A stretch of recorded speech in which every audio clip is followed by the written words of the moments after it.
The nature of evil. The nature of evil?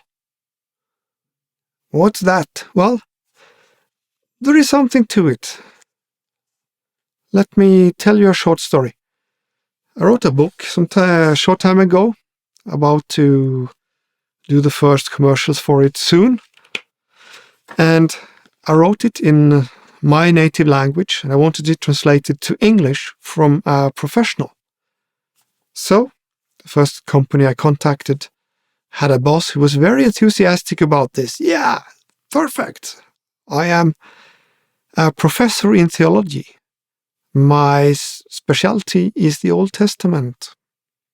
He had written books about God and the creation of the world and the fall from grace, just like I'm mentioning in my book. So he was very excited. Then he read my book and gave me the answer, no, I am not translating that. Okay, why?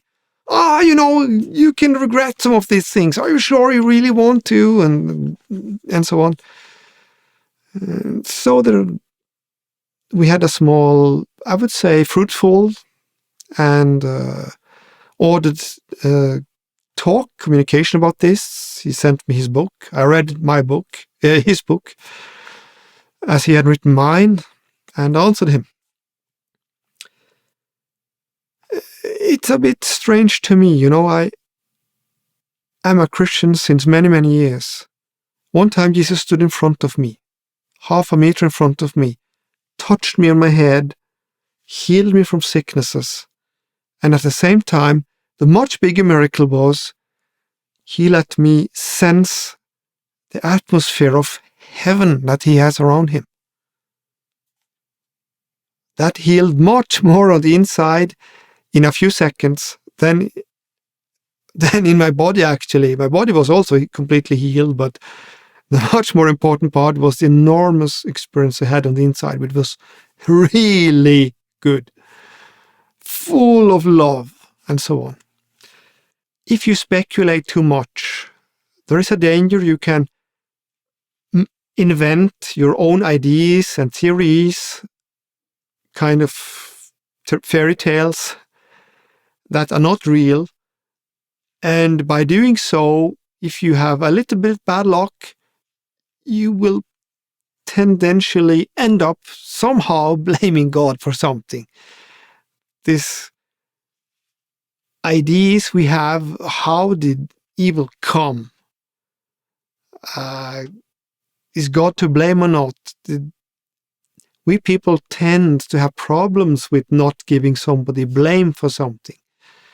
We tend to have problems with things being kind of without reason and all these things. We have limitations and we like to blame somebody. So usually we end up blaming God, which is counterproductive for our lives and for others. So be aware of this. If you really need to speculate, maybe it's interesting for you, something that keeps you close to God, makes your life rich. Fine. Maybe you discover something good. But don't blame God. Stay within the limitations of what Jesus told us and revealed to us. That's the most trustworthy revelation you can ever have. Another time I saw the devil. I saw his face, but behind thick bars. So he was not able of getting to me, but the hatred that came towards me was absolutely abnormous. I cannot describe that with words. I can only say, stay away. There is nothing cool about that guy. Nothing. He will more or less eat and torture everybody who thinks they will get benefit from him or cooperate with him. So, we have this extreme difference between Jesus and the devil. Good spirit, evil spirit. The Bible explains that all spirits have been created by God. And this is where some theologians, like the one I mentioned, come in and manage to blame God for that. since there are evil spirits, since there is an option of evil which we have, which the spirits had, that must be God's blame, and that's why he is both good and evil, and we cannot explain that, and so on. Come on. Theologians, read the Bible to the end, please. Look what Jesus explained about these things. And the fall from grace, he had parables explaining that, explaining God's role, explaining that God was not involved in that, didn't plan that, had no meaning with that. It was completely different. He was more or less the one attacked, being kind of the victim. Yeah, so it's not that easy that God is dual. No, he's not. The Bible explains that a kingdom divided against itself cannot stand. Quote Jesus himself. Also, we see clearly that light and darkness cannot mix. Impossible. So, duality, a dual God, good and evil, according to the Bible, not possible, not imaginable. So please, theologians, adjust your theories according to those statements. Take them into account.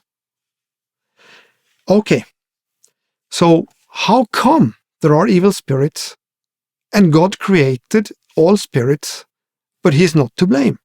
Well, about the fall from grace, we already had an episode about that, so look or listen to that.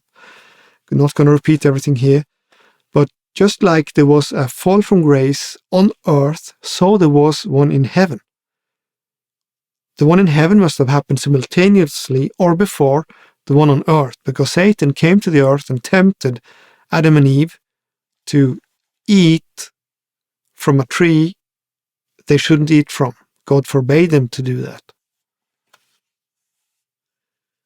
So when Jesus explains this, there was a fall from grace, and that was God, not God's intention or not God's blame, then the exact same principles are, of course, valid in the heavenly realm.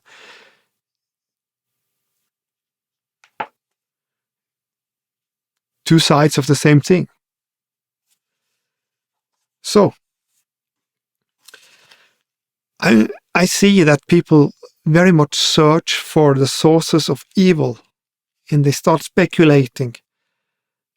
I cannot hinder you doing that, but there is a small danger when you start speculating that you end up blaming God. Most people I see speculate end up with some theory blaming God. Don't do that. You make it only difficult for yourself and maybe for others too. The Bible tells us to believe in Jesus, follow him, and the Bible gives us enough revelation to trust God and to fulfill our mission here on earth. Focus on that. Make it easy for yourself. Make your life positive. Do something productive. Focus on that. I know that the Bible does not give us absolutely all answers. But despite all speculations, nobody can give us all the answers. We will have them later, don't worry. But for now, if you have fun, speculate, it's okay. But stay positive, don't blame God. Live in harmony with him, in peace. Receive happiness, receive good experiences, receive help. Go forward, help others, pray for sick. Give poor people food. Bless people. Focus on that. Be part of a greater meaning, a greater mission. Have a meaningful life.